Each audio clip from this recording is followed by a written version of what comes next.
welcome back to my What I Read in August? Yes, what I read in August. I'm sorry it's taken me so long. I usually upload what I read the month before, usually around the 10th, about the first week of the month. But this last book I read was 817 pages, so it took me a little long to get it done, but I got her done. So without further ado, oh, aren't these pretty? My husband brought them to me today because I wasn't feeling that good. And a big, huge container of the best strawberries ever. It's not sweet. And oh, I put the little blue ones in here. Isn't she cute? I think my mom gave me this little vase years and years ago. It's just the cutest thing for one or two blossoms. So anyway, I digress. I want to have my flowers near me. There. So the first book I'm going to talk about is this one. We Begin at the End by Whitaker. Now, this book is about three friends that grew up together but went in different ways. They lived in a small town. Let me get their names. The first one's name was Walk, like walking, Walk. He grew up to become the chief of police, but he's trying to heal an old wound because he feels like he betrayed his friend Vincent. So there were three of them, Vincent, Walk, and Star being the girl. Now, at the beginning of the book, Vincent is accused of something, and so he has to be imprisoned for it. So that impacts on all three of them and how their lives turn out. Star has a daughter and a son, and her daughter's name is Duchess, and the son's name is Robin. And so Star kind of is living a life that, you know, where Duchess seems to be the one that is mothering the mother and her little brother. I don't want to tell too much, but Star is tough as nails. She calls herself an outlaw. She does research, finding out that way back on her family tree there was an outlaw. So she firmly believes that she's an outlaw at heart. And she does what an outlaw would do. Looks after her own, fights the good fight for her family. And so the story just goes on about how Vincent is then released from prison, how it impacts the friend and Duchess and the little brother, and they go in and out of foster homes and all. I don't want to ruin the story, but We Begin at the End is a really, really, really, really good title because the end is where you find out how this all connects and how it just starts to make sense. It was a really good read. I enjoyed it. It was written really nice, had a really good plot. But what I liked most were the characters, and I loved Duchess.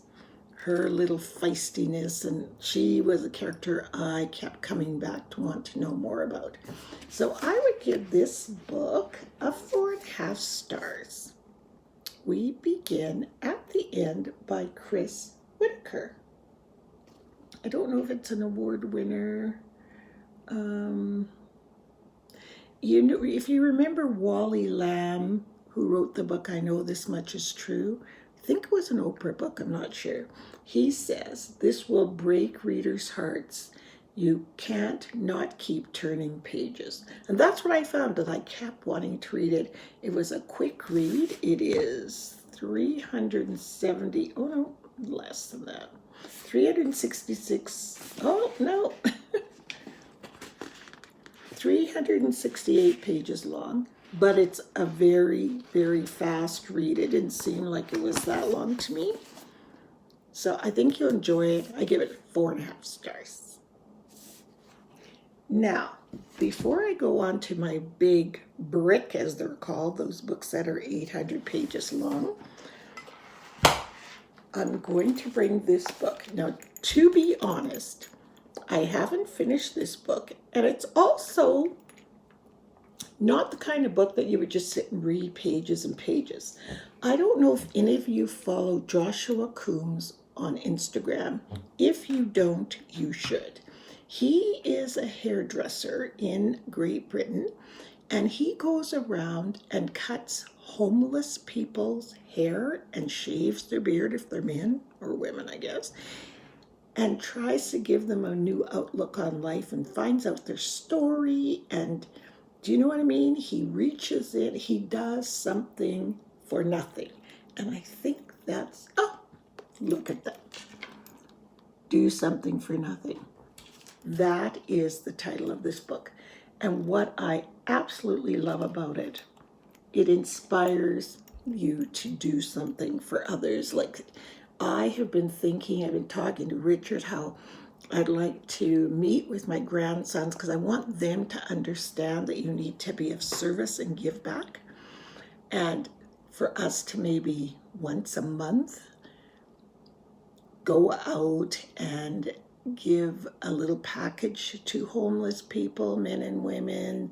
Like for the women, we could put well, in all of them, we would have socks, some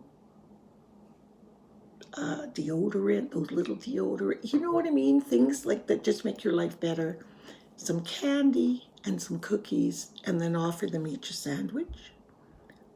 And a drink, a bottle of water. I think that would be such a nice thing to do. We could afford to do that once a month. And between the 5 of them, because Indy doesn't live here anymore, he lives in Vancouver, between the 5 of them, we could do that once a month. We'll find the time. We'll make sure we find the time to do that. But that's what this book has inspired me to do. And that's why I wanted to share it with you right now. So it's a great book to leave out on your coffee table. He has stories like this one. What is her name? I think it's Lorraine, just spelled differently. So this is Lorraine here. And she tells her story of how she ended up homeless. It's, we are just one paycheck away. I swear to God, for some of these people, it's crazy. And look at her after he did her hair. Look at her eyes. Look at her. I mean, oh, it's just, and there was this one other guy at the front here. Oh yeah, Alex. And he was from Romania, and he was trying to get back to Romania and all of that. And look at him after his haircut. And when I had been watching him on Instagram, like it just moves you. It inspires you, this book. So I didn't want to wait till I finished reading. It might be 2 months because I only read 2 or 3 of them at a time. I wanted to show you guys this book now. And the main thing about this book, every penny goes to profit the homeless.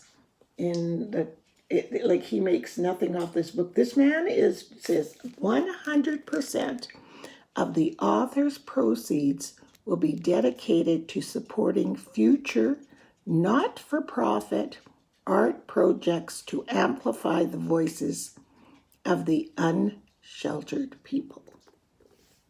So that's why I bought it. And I've been following him on Instagram. I didn't even know he had a book. But if you can do something for nothing, buy the book. That will help. But the stories are incredible. I've just been like in awe of him ever since I found him kind of by accident on Instagram. I'm just like, who is this kind? Who is this wonderful that will do this? He always wanted to be a hairdresser.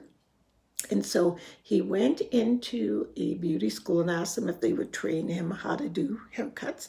And so I think he did that for a while, but then his calling was to go on the street and talk to people. And he said he doesn't go up to them right away and say, do you want a haircut? He actually will say hello, sit down, chit chat with them, or ask them if they're hungry, get them something to eat. Would you like a haircut? Simple. And it's just an amazing, amazing, amazing person. You know what it's like to feel better. Like if you look better, you feel better. So I really highly, highly, highly, highly recommend this book. I give it 5 stars, 5+. Joshua Coombs travels all over the world. He's been to Mumbai. He's been to Los Angeles. There are all these different sections. San Francisco, Boulder, Colorado, Denver, Washington, D.C. I'm just reading the chapters. Where is this? New York. And I think the first one is London. And there's many, many more. So I highly, highly recommend this book. Do Something for Nothing by Joshua Coombs. And remember that 100% of his proceeds will go to help unsheltered people. Good on you, Joshua Coombs. You're amazing. Now, this last book is 817 pages long. The pages are super thin. So thin that at first I didn't think it was that long, but it is that long. A Little Life by Hanya Yanagihara. And she's a woman. I want to show you a little clip here that I took of myself the second I closed the book. And I don't know if you'll be able to tell, but I was crying. I literally just this minute finished reading this 800-page epic novel, and I am shook to my core. It is, I can't, I have no words, but I will be back in my full book review to talk about it. I just wanted you to see my reaction immediately following. I have tears in my eyes. My heart hurts.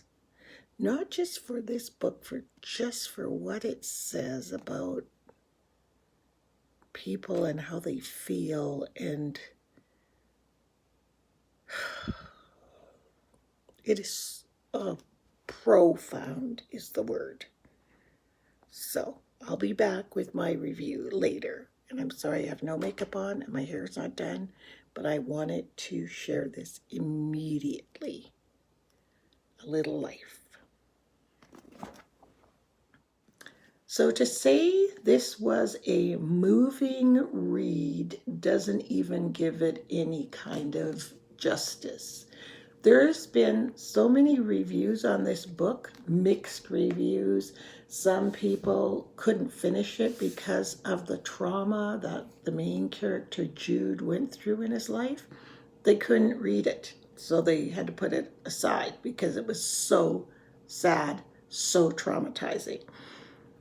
For me, I found it the most moving, loving love story that I've ever read. It was, wow. It centers around 4 college students. That's where it starts at the beginning. And it starts with the 4 college students are Jude, who is the main character, Willem, and it's not William, it's Willem, Malcolm, and JB. And they all met up in freshman year in college. So the first about 50 pages of this book, it's kind of introducing you to each of those 4 main characters. There are other characters involved later on, but these are the 4 main characters in the book. And so at first, my friend had read this, my friend Susan, and I text her and I go, I don't get it. I don't get the hype. I don't get it. I don't get it. The first 50 chapters. And she said, go back at the beginning of each chapter and make sure you know who is the narrator of the chapter. Whose point of view are you hearing? Because he will say something like, he said that he blah, blah, blah, blah, blah. Do you know what I mean? And you don't know who he's talking about.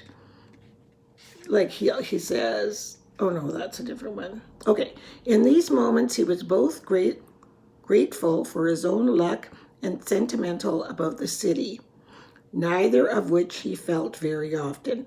He was not someone who celebrated his hometown as a glorious mosaic, and he made fun of people who did. So you're like, is he talking about Jude? Is he talking about JB? If he talk about Malcolm? Do you know what I mean? You're not sure who these people are.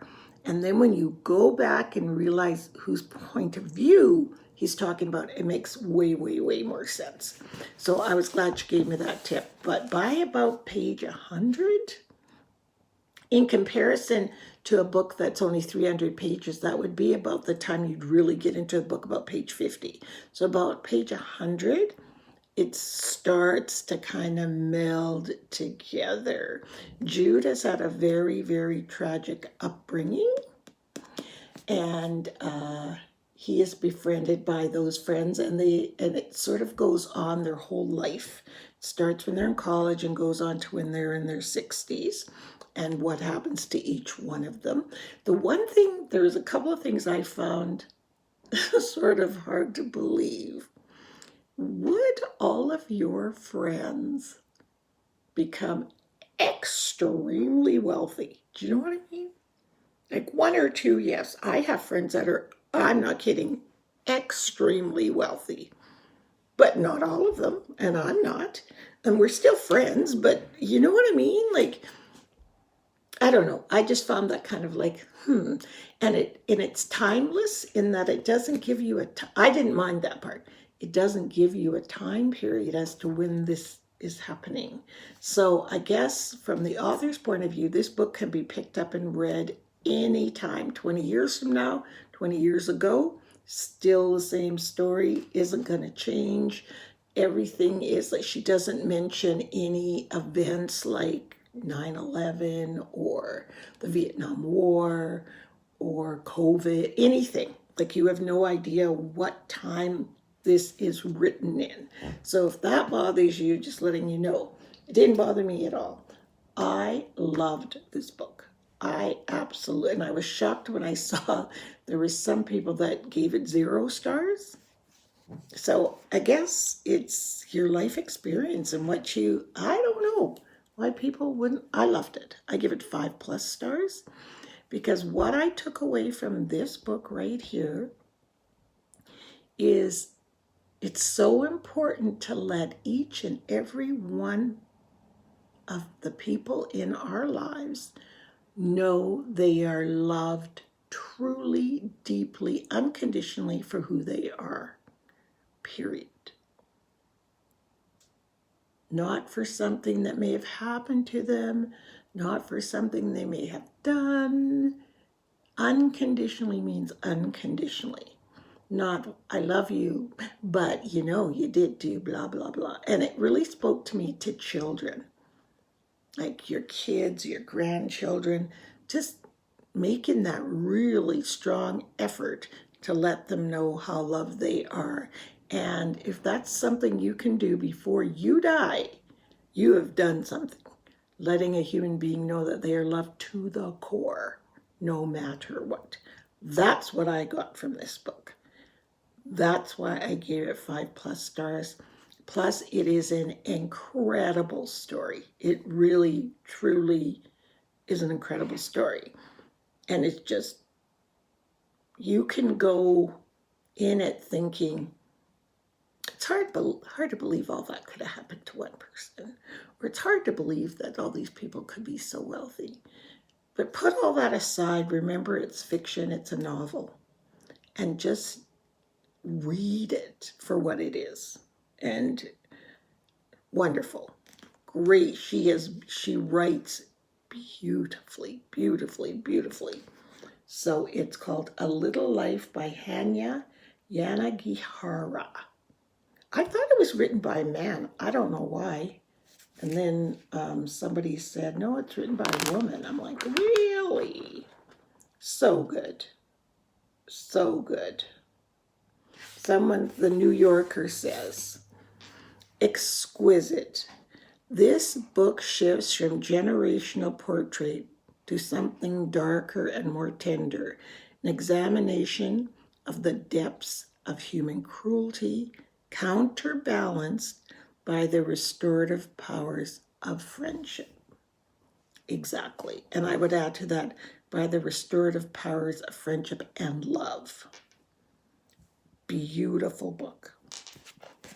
If you want to invest some time into reading a really good book, A Little Life is it.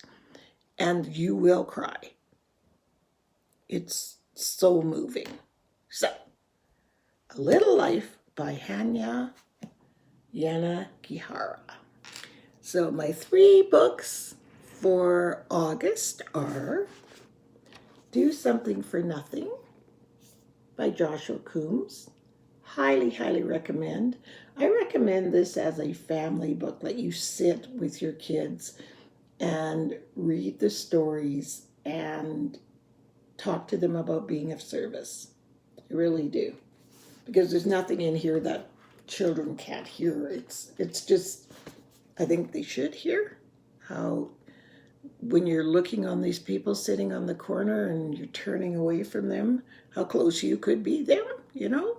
So Do Something for Nothing. I think I got this on Amazon, I'm pretty sure.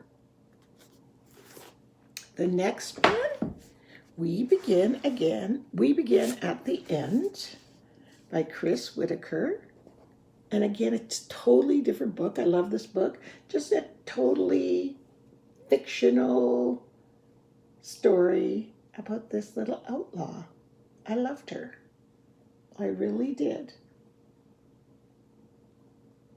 And it's how, again, people cope with grief and suffering and the tenacity that some people have to just survive and pull their socks up, and what they will do in order to do that.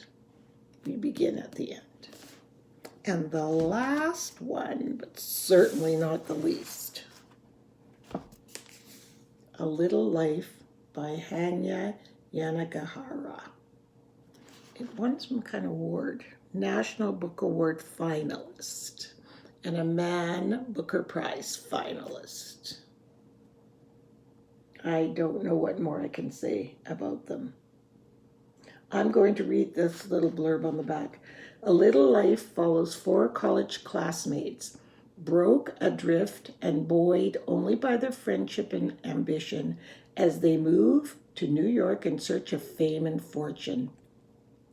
While the relationships are tinged by addiction, success, and pride, they deepen over the decades.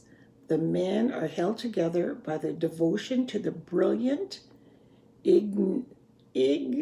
enigmatic Jude, a man scarred by an unspeakable childhood trauma.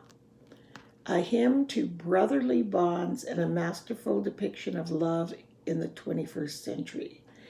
Hanya Yanagihara's stunning novel is about the families we are born into and those that we make for ourselves. Now here it says, masterful depiction of love in the 21st century. I don't know that that's true. I think it could have been any time. I do. Anyway, that's my opinion. Great read. Pick this one up. Good read. So that's it for what I read in August. I hope you guys enjoyed those books. And we'll see you next time. I'm already on to what I read in September because it took me a while to finish A Little Life. It took me into September, but it's still an August book. So we'll see you next time. Bye.